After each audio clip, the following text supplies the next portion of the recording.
Assalamualaikum warahmatullahi wabarakatuh. Perkenalkan nama saya Kanani Sabita.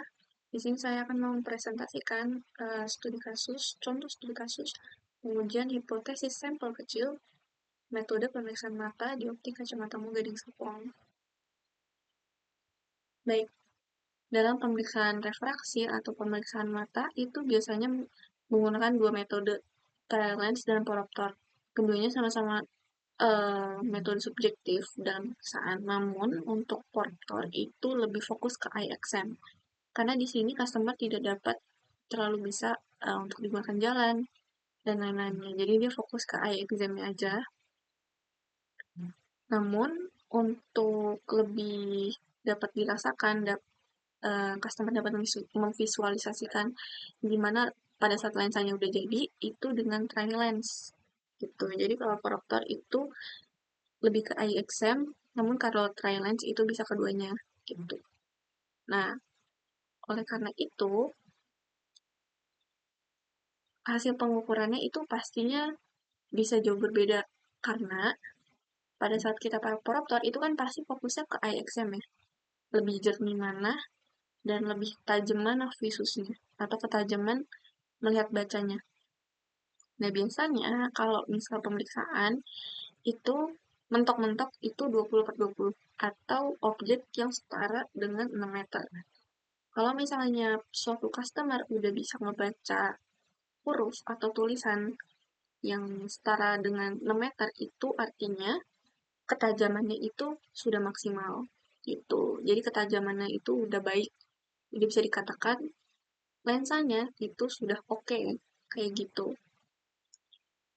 Nah, di sini penelitian ini digunakan untuk mengetahui apakah terdapat perbedaan nilai dioptri antara pemeriksaan menggunakan trial lens dan poroptor. Dan fokusnya ini ke mata sebelah kanan customer. Betul. Seperti itu. Nah, di sini saya tetap penyertaannya menggunakan 12 customer yang saya uji. Ini ada menggunakan trial lens dan poroptor. Dan pastinya selisih antara minusnya ini sudah pasti seperempat. Atau mungkin lebih tingginya itu setengah, misal 0,50 seperti itu. Namun tidak terpatok dengan seperempat aja. Biasanya kalau tipe-tipe kenaikan minus tiap orang kan itu beda-beda ya. Kenaikan resep orang itu beda-beda. Cuma di sini saya hanya mengambil yang kenaikannya itu hanya seperempat gitu. Perbedaannya seperempat aja gitu, nggak yang over perbedaannya seperti itu. Nah, nilai yang dianalisis adalah Sperry's equivalent atau rata-rata dioptrinya. Data yang digunakan ini adalah selisihnya. Gitu. Jadi untuk mencari D atau selisihnya itu adalah dengan trial lens dikurangi poroptor. Dan mayoritas selisihnya itu ada di seperempat. Gitu. Minus 0,25. Di sini karena datanya itu kurang dari 30, jadi saya pakai metode uji T berpasangan. Nah, hipotesisnya di sini itu H0 itu artinya tidak ada perbedaan. Tuh, H1 itu artinya tak ada perbedaan. Dan taraf nyatanya di sini saya ambil sekitar 5%. Nah, di sini juga dijelaskan naik table dua arahnya itu kurang lebih plus minus 2000,201. Jadi, jika T-nya itu lebih kecil dari 2002, plus minus 2201, maka itu bisa tolak HO maupun sebaliknya. Di sini uji statistiknya ini perlu mencari rata-rata dari selisihnya. Yaitu dengan rumus total selisihnya itu 10 dikali minus 0,25 ditambah 2 kali 0 sama dengan 2,5 minus 2,5. Karena jumlah customer yang diuji adalah 12, maka minus 2,5 dibagi dengan 12, yang artinya minus 0,2083. Atau misal kita bulatin itu ke minus 0,21. Nah, di sini perlu menentukan standar deviasinya dulu. Rumusnya itu dengan D dikurang kali D seperempat N, lalu jumlahnya dikurangi 1. Dan kita mendapatkan hasil untuk standar deviasinya adalah 0,097. Di sini untuk menentukan hasil uji T-nya itu dengan minus 20,83, seperti tadi selisih rata-rata selisihnya, dibagi dengan 0,097 atau standar deviasi, lalu akar 12 atau akar jumlah dari sampel data customer yang telah saya ambil. Jadi kan totalnya ada 12. Jadi akar 12. Lalu di sini kita dapat hasil untuk akhirnya itu adalah minus 7,44. Seperti itu. Sehingga T adalah 7,44. Gitu. Nah, di sini karena kita udah mendapatkan uji T-nya, di sini kita dapat mengambil daerah keputusannya. Nah, disclaimer, untuk menolak HO, tidak menolak HO apabila minus 2001 lebih kecil sama dengan T, lebih kecil sama dengan minus 2201. Dan menolak HO apabila T-nya itu lebih kecil dari minus 2201 atau T lebih besar dari 2201. Jadi nilainya nggak boleh sama. Sehingga karena T-nya ini adalah minus 7,44, oleh karena itu minus 7,44 itu kan lebih kecil dari minus 2021, maka HO-nya ditolak. Seperti itu. Dan di sini saya telah menyiapkan diagramnya. Di sini untuk perbandingan metode Porptor dan trial lens. Untuk trial lens ada di batang yang warna orange dan Porptor di batang yang warna abu-abu. Sehingga ini bisa dikatakan mereka ini fix ada perbedaan seperti itu dari segi hasil refraksi. Sehingga kesimpulannya, pada taraf nyata 5%, terdapat perbedaan signifikan antara hasil pemeriksaan trial lens dan Porptor pada mata kanan customer.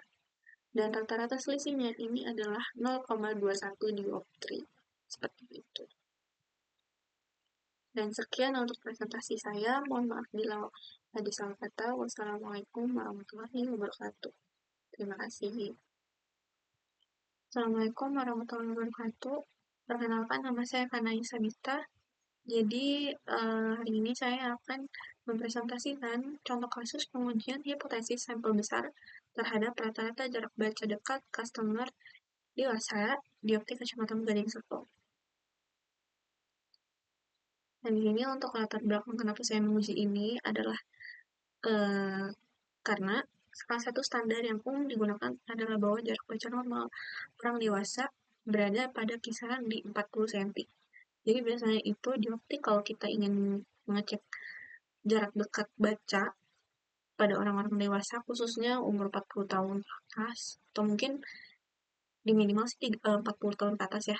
Cuma biasanya tidak masuk kemungkinan bahwa umur 35 tahun itu juga ada kendala, yaitu punya plus baca dekat gitu. Entah karena kegiatannya, aktivitasnya, atau mungkin karena genetik. Tapi paling sering itu lebih ke ranah 40 tahun ke atas. Nah, biasanya serta faktor usia. Nah, biasanya standar baca normal itu kisaran di 40 cm. Namun di sini nggak menutup kemungkinan bahwa ada juga orang dewasa yang di ini bisa baca di 37 cm aja gitu. Oleh karena itu, perlu dilakukan pengujian secara statistik untuk mengetahui apakah rata-rata jarak baca pasien di sebuah optik benar-benar sesuai dengan standar 40 cm atau justru berbeda. Di sini saya ngambil 31 orang dewasa dengan memiliki keluhan jarak dekat ya. Ini ada 31 sehingga saya di sini pakai metode uji Z. Dan di sini ada berapa sentinya. Mereka bervariasi ya, ada yang sampai 35 cm malah. Ada yang 34, paling tinggi ada yang 41, ada yang 4 sekian gitu. Karena ingin tahu apakah rata-ratanya itu adalah 40 cm atau tidak, maka jadi saya mendeklarasi bahwa hipotesis 0, H0 ini 40 dan hipotesis alternatifnya itu bukan dari 40. Karena ini adalah uji dua arah, maka taraf nyatanya saya ambil 5%. Di sini kalau misal dihitung ya, jumlah data keseluruhannya ini 1148 atau saya simpulkan dengan sigma X. Maka untuk mendapatkan rata-ratanya adalah dengan rumus sigma X dibagi N atau jumlah datanya yang mana hasilnya adalah 37,3 cm. Dan di sini untuk standar deviasinya dari data saya adalah 2,36 cm. Nah, kita mulai dengan uji Z, adalah dengan rumus atau X strip ini adalah rata-rata sampel itu 37,3, rata-rata populasi yang diklaim itu 40, standar deviasinya ini adalah 2,36, dan total datanya adalah 31 ya. Namun, menentukan uji Z itu sendiri, itu harus menentukan variasi rata-rata sampel dari nilai sebenarnya di populasi. Dan di sini saya pakai rumus standar error ini merujuk untuk standar deviasi sampel dibagi dengan akar jumlah sampel, yang mana aslinya, yang mana hasilnya adalah 0,42 untuk standar errornya. Lalu, sampai pada akhirnya, untuk menentukan uji Z-nya, adalah 37,03 dikurang 40 dibagi 0,42. Yang mana hasilnya ini adalah minus 7,7 untuk uji Z-nya sendiri. Nah, untuk nilai Z, karena tarifnya 5% atau 2 arah, itu plus minusnya 1,96. Nah, untuk memvalidasikan ini, karena Z dihitungnya ini adalah minus 7,07, dan dia adalah lebih kecil dari minus 1,96, maka HO ditolak. Atau kesimpulannya adalah, rata-rata jarak baca customer dewasa tidak sama dengan 40 cm. Rata-ratanya lebih dekat, yaitu sekitar 37,37 cm. Dan perbedaan ini signifikan secara statistik. Seperti itu. Jadi seperti yang sudah dijelaskan sebelumnya, bahwa rata-ratanya itu 37,3. Dan di sini kita mendapatkan dari uji Z bahwa minus 7 yang tadi kita dapatkan itu lebih kecil nilainya daripada 196 atau rata-ratanya. Seperti itu.